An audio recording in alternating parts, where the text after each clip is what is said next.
құрметті ұстаздар, мен Түркістан облысы Сауран ауданы Ахмет Байтұрсынұлы атындағы жалпы білім беретін мектебінің 7-ші сынып оқушысы Мұсабек Қарлығаш. Мен бүгінгі тақырыбым менің отаныма менің бастамам, оның ішінде қолөнер бұйымдары, яғни керексіз қалдықтан, қоқыс қалдықтарынан жарамды бұйым жасап шығару. Жас 5 кеңістігінде балалар қалдық қағазды кәдеге жаратып, олардан түрлі көздің жауын аларлық бұйымдар жасап шығарды деп хабарлайды өңірлік коммуникациялар қызметі. Осы хабарды естіген соң біз қағаз қалдықтарын қолдану арқылы экологияға өз үлесімізді қосуды жөн санадық.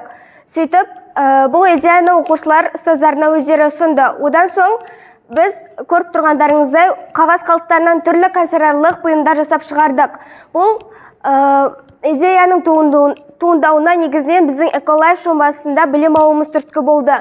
Эколайф оқушыларға арналған білім беру танымдық жобасы.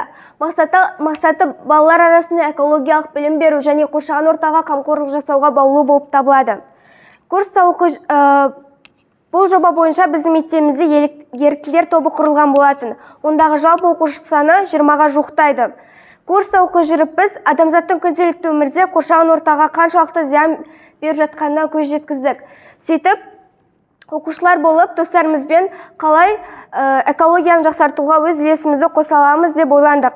Одан соң өзіміз оқып жүрген мектебіміздегі қоқыс қалдықтарын жинап, оларды сұрыптап, дайындап алдық.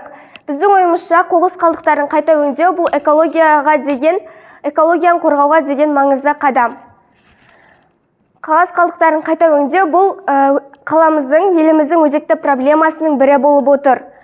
Бірақ әлемнің жеткінші елдері көрсеткенде бұл проблеманы шешуге бізде толық мүмкіндік бар. Мәселен, Швейцарияда әрбір тұрғын қоқысты сұрыптап төгуге міндетті.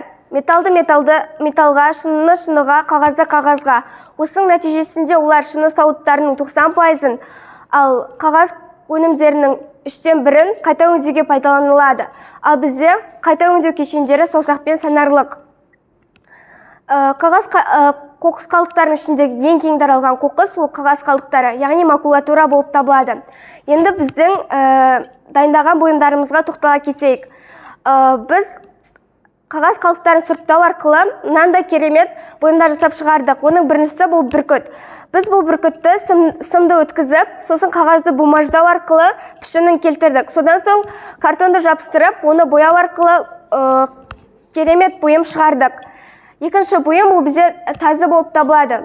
Тазының қаңқасын біз сымнан жасадық және оны құрылыста пайдаланатын ұнтақпен араластырып, қағаз жабыстырдық. Содан соң бояу арқылы осындай туынды шығардық.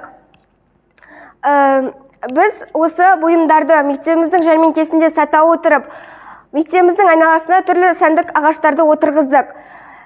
Менің айтарым, сіз осылайша қағаздарға, қоқыс қалдықтарына екінші рет өмір сыйлай аласыз. Оның үстіне қазіргі таңда қолдан жасалған бұйымдар өте жоғары бағаланады. Олар қолдың жылуын сақтайды, әрі олардың баламасы болмайды. Қолдан жасалған қағаз туралы да осыны айтуға болады. Құрметті жас дос, сізді табиғатты аялауға және Эколайф жобасына қатысуға шақырамыз.